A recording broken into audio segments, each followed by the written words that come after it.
So eto na nga po mga idol, Casimero Cuadro Alas handang pakawalan ng kanyang kasalukuyang treasure boxing promoter para matuloy ang laban at maikasa dito kay Naoya Inoue.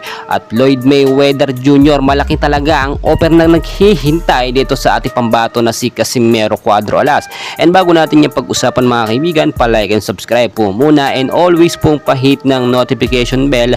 Maraming salamat po mga kaibigan. Alam naman natin na si Casimero Cuadro Alas as of now wala pa pong siguradong laban dahil nga po yan sa pagsisinungaling ng kanyang treasure boxing promoter. At ang sinasabi eto nga pong pagpasok ng 2024 ay magkakaroon agad ng unang laban etong si Casimero, pero as of now wala pa rin po mga kaibigan.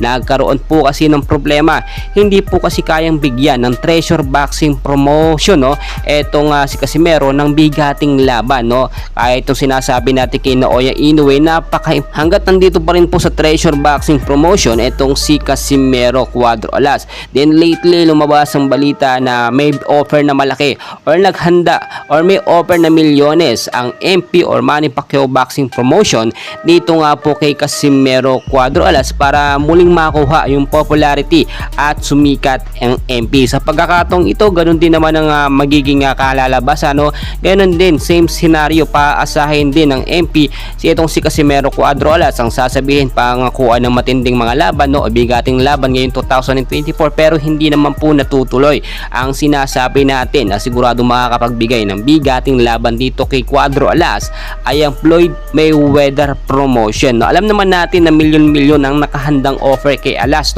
at alam natin ito yung number 1 pick or select ipipiliin ni Casimero para lamang makaisa katuparan yung laban niya dito kay Naoya Inoue. Tignan niyo mabuti mga kaibigan, as of now malapit na rin pong pumasok sa 40s ang edad ni Casimero, pero hindi pa rin natutuloy ang laban nila ni Naoya Inoue, which is dapat nga po matagal nang nangyari mga kaibigan. Para sa akin, good decision din po talaga na itong si Casimero Cuadro Alas ay piliin eto nga pong Floyd Mayweather promotion para na rin po sa ikauunlad ng kanyang karir bilang isang boksingero. Alam nyo mga kaibigan kaya naman maraming may gusto at nakialam ang Floyd Mayweather promotion dito kay Casimero at Naoya Inoue dahil high demand itong si Alas sa mga Pilipino. Hanggat undefeated pa si Naoya Inoue at walang talo, sasamantalahin po yan ng Floyd Mayweather promotion. Siyempre nandyan at extra din po ang Manny Pacquiao Boxing promotion. Kaya mga kaibigan, para sa akin piliin ni Cuadro Alas ang promoter po na kung saan ay mabibigyan siya ng magandang laban. Well mga kaibigan, nandayan pa natin kaganapan. So dyan lang kayo, and please